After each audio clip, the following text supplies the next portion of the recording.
Trump के commandos ने mystery weapon का इस्तेमाल किया था। क्या था वो रहस्यमय हथियार, चलिए आपको ग्राफिक्स के जरिए बताते हैं, जिसका जिक्र खुद ट्रंप के सैनिक कर रहे हैं और बता रहे हैं कि किन हथियारों का इस्तेमाल किया गया था और किसे मिस्ट्री वेपन कहा जा रहा है। मादुरो के सुरक्षाकर्मी के मुताबिक उस दिन अचानक उनके रडार सिस्टम जैम हो गए थे, फिर अचानक उनके सिर पर ड्रोन मंडराने लगे थे।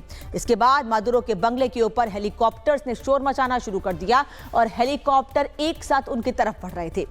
उनकी हेलीकॉप्टर से 20 सैनिक उतरे और उन्होंने अंधाधुंध गोलियां चलाई।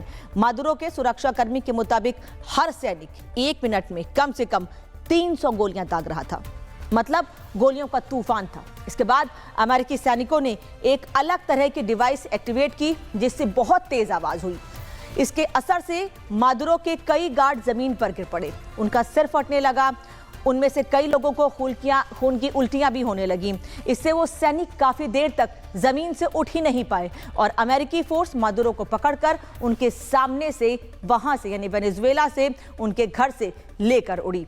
और अब जब वेनेजुएला पूरी तरह से ट्रंप के कंट्रोल में है, तो उन्होंने वहां के फैसले लेने भी शुरू कर दिए हैं। दावा किया गया है कि ट्रंप ने वेनेजुएला के राजनीतिक कैदियों को रिहा करने की प्रक्रिया भी शुरू कर दी है और वो उन्हें आजाद करने के साथ ही एहसान भी चढ़ाने वाले हैं और याद दिला रहे हैं कि आपको अमेरिका की वजह से आजादी मिल रही है। यानी वेनेजुएला में जो इस वक्त कैदी हैं, उनको आजाद करने के पीछे ट्रंप कह रहे हैं कि अमेरिका है उसके पीछे, यानी वेनेजुएला पर अमेरिका का कंट्रोल, अब कब्जा धीरे धीरे और बढ़ता जा रहा है। लेकिन एक चीज है जो ट्रंप चाहकर भी नहीं हासिल कर पा रहे हैं। ट्रंप की वो अधूरी हसरत है शांति का नोबेल। वेनेजुएला की नेता मारिया कोरिना मचाडो ने यह पेशकश की थी कि ट्रंप को अपना शांति का नोबेल दे देंगी, लेकिन नोबेल इंस्टीट्यूट ने साफ कर दिया है कि मचाडो ऐसा नहीं कर सकती हैं। यानी ट्रंप के हाथ नोबेल एक बार फिर आते आते रह गया है और माना जा रहा है कि इसी वजह से ट्रंप एक बार फिर गर्म होने लगे हैं। द वॉल स्ट्रीट जर्नल की एक रिपोर्ट में दावा किया गया है कि ट्रंप ने ईरान पर हमले की रूपरेखा बना ली है। उन्होंने एक मीटिंग में ईरान की उन तमाम जगहों को डिटेल रिपोर्ट ली है जहां अमेरिका हवाई हमला कर सकता है। यानी अमेरिका का मकसद साफ है कि उसे किसी भी कीमत पर ईरान को सिर्फ और सिर्फ बर्बाद करना है। और इसी कड़ी में ट्रंप उन लोगों का समर्थन कर रहे हैं जिन्होंने दूसरे देशों में ईरान की खामनेई सरकार के खिलाफ विरोध का बिगुल फूंक रखा है। ये तस्वीर आपको दिखा रहे हैं, लंदन की तस्वीर है जहां ईरान की खामनेई रिजीम के खिलाफ प्रदर्शन हुआ। लंदन में मौजूद ईरानी दूतावास पर चढ़कर ईरान का झंडा लहराते इस प्रदर्शनकारी को ट्रंप ने शाबाशी दी है।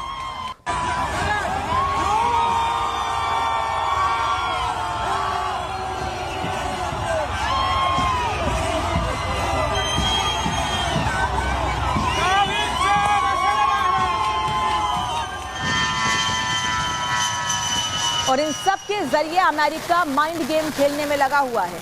इस बीच उसने 19 दिसंबर को सीरिया में आईएसआईएस के ठिकानों पर किए हमलों का वीडियो भी जारी किया है। उसने दिखाया कि किस तरह से अमेरिकी फौज ने आईएसआईएस के अड्डों पर बमों की बारिश की है। यह हमला अमेरिका के ऑपरेशन हॉकआई स्ट्राइक का हिस्सा था। और इन सब से एक बात तो साफ हो चुकी है कि ट्रंप बौखलाए हुए हैं। उन्हें समझ नहीं आ रहा है कि अगला कदम क्या उठाएं, क्योंकि ग्रीनलैंड को हथियाने की धमकी उनके लिए मुश्किल खड़ी कर चुकी है। और अगर उन्होंने अपनी जिद नहीं छोड़ी तो दुनिया में नई जंग छिड़ना तय है।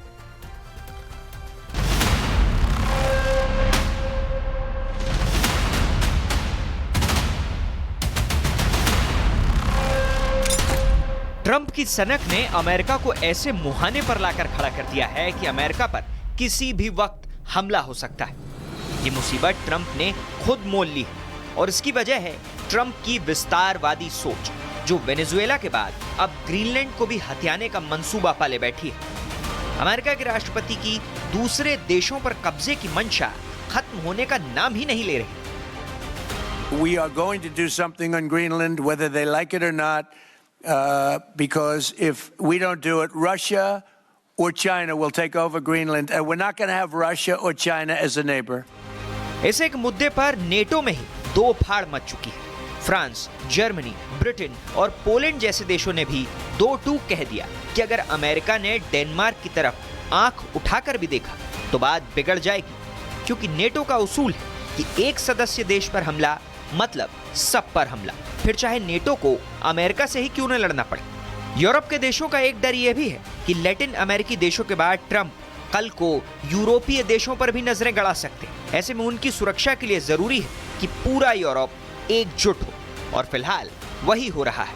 ये लड़ाई अमेरिका वर्सेस यूरोप हो गई है। The United States going to war with Europe. You're talking about the US and France being at war with each other over Greenland. We can't sort of sugarcoat this. Like, that is what we're talking about here. Now, every NATO country would have to make a decision whether they were going to rush troops to Greenland to fight America. Some maybe wouldn't, some might. यानी बात साफ है कि अगर Trump के प्रकोप से बचना है तो सबको साथ आना होगा, वरना सबसे शक्तिशाली देश का तमगा लेकर बैठा अमेरिका छोटे छोटे देशों को वैसे ही निगल जाएगा जैसे शार्क समंदर में छोटी मछलियों को जिंदा रहने नहीं देती।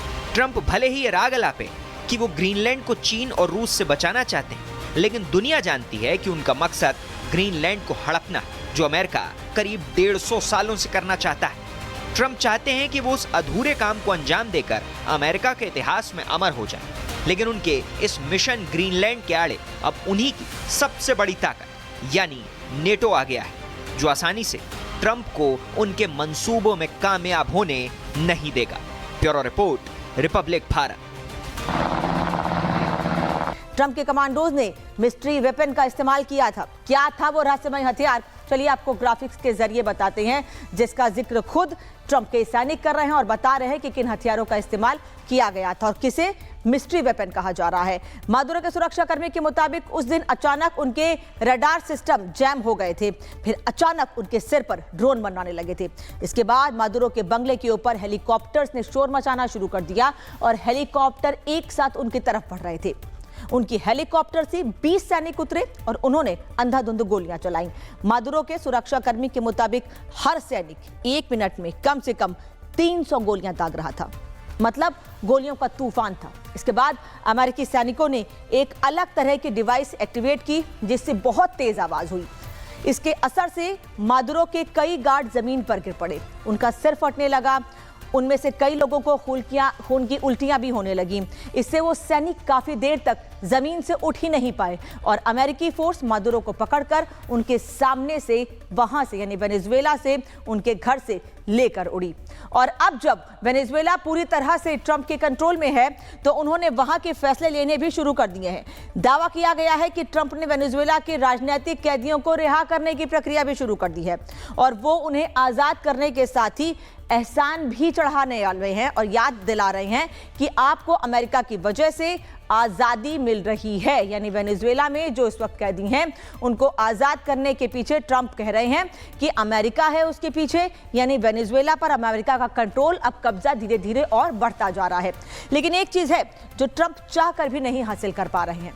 ट्रंप की वो अधूरी हसरत है शांति का नोबेल। वेनेजुएला की नेता मारिया कोरिना मचाडो ने यह पेशकश की थी कि ट्रंप को अपना शांति का नोबेल दे देंगी, लेकिन नोबेल इंस्टीट्यूट ने साफ कर दिया है कि मचाडो ऐसा नहीं कर सकती हैं।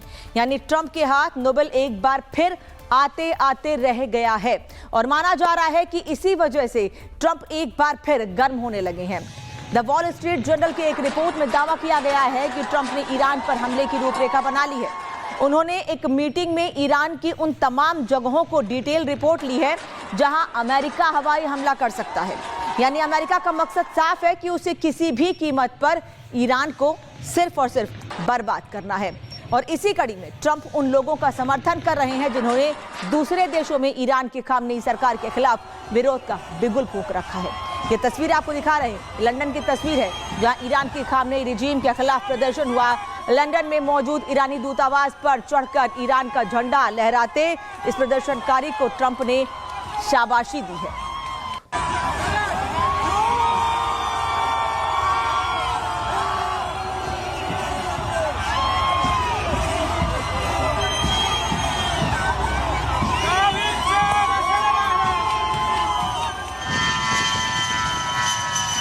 और इन सब के जरिए अमेरिका माइंड गेम खेलने में लगा हुआ है। इस बीच उसने 19 दिसंबर को सीरिया में आईएसआईएस के ठिकानों पर किए हमलों का वीडियो भी जारी किया है। उसने दिखाया कि किस तरह से अमेरिकी फौज ने आईएसआईएस के अड्डों पर बमों की बारिश की है। यह हमला अमेरिका के ऑपरेशन हॉक आई स्ट्राइक का हिस्सा था। और इन सब से एक बात तो साफ हो चुकी है कि ट्रंप बौखलाए हुए हैं। उन्हें समझ नहीं आ रहा है कि अगला कदम क्या उठाएं, क्योंकि ग्रीनलैंड को हथियाने की धमकी उनके लिए मुश्किल खड़ी कर चुकी है। और अगर उन्होंने अपनी जिद नहीं छोड़ी तो दुनिया में नई जंग छिड़ना तय है।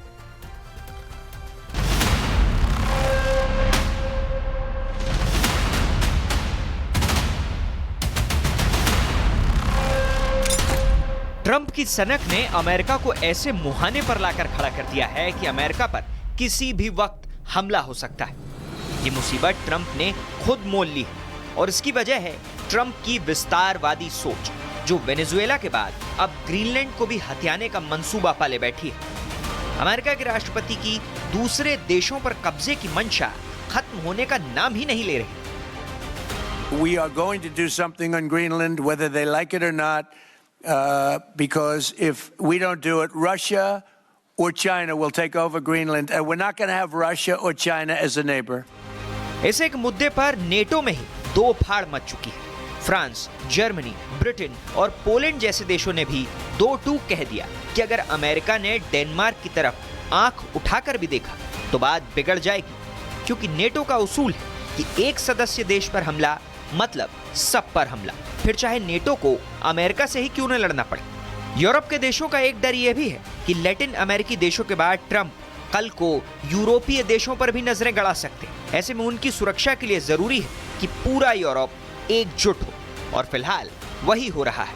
ये लड़ाई अमेरिका वर्सेस यूरोप हो गई है। United States going to war with Europe. You're talking about the US and France being at war with each other over Greenland. We can't sort of sugarcoat this. Like, that is what we're talking about here. Now, every NATO country would have to make a decision whether they were going to rush troops to Greenland to fight America. Some maybe wouldn't, some might. यानी बात साफ है कि अगर Trump के प्रकोप से बचना है तो सबको साथ आना होगा, वरना सबसे शक्तिशाली देश का तमगा लेकर बैठा अमेरिका छोटे छोटे देशों को वैसे ही निगल जाएगा जैसे शार्क समंदर में छोटी मछलियों को जिंदा रहने नहीं देती। ट्रंप भले ही ये राग अलापे कि वो ग्रीनलैंड को चीन और रूस से बचाना चाहते हैं, लेकिन दुनिया जानती है कि उनका मकसद ग्रीनलैंड को हड़पना, जो अमेरिका करीब 150 सालों से करना चाहता है। ट्रंप चाहते हैं कि वो उस अधूरे काम को अंजाम देकर अमेरिका के इतिहास में अमर हो जाए, लेकिन उनके इस मिशन ग्रीनलैंड के आड़े अब उन्हीं की सबसे बड़ी ताकत यानी नेटो आ गया है, जो आसानी से ट्रंप को उनके मंसूबों में कामयाब होने नहीं देगा। Bureau report, Republic Bharat.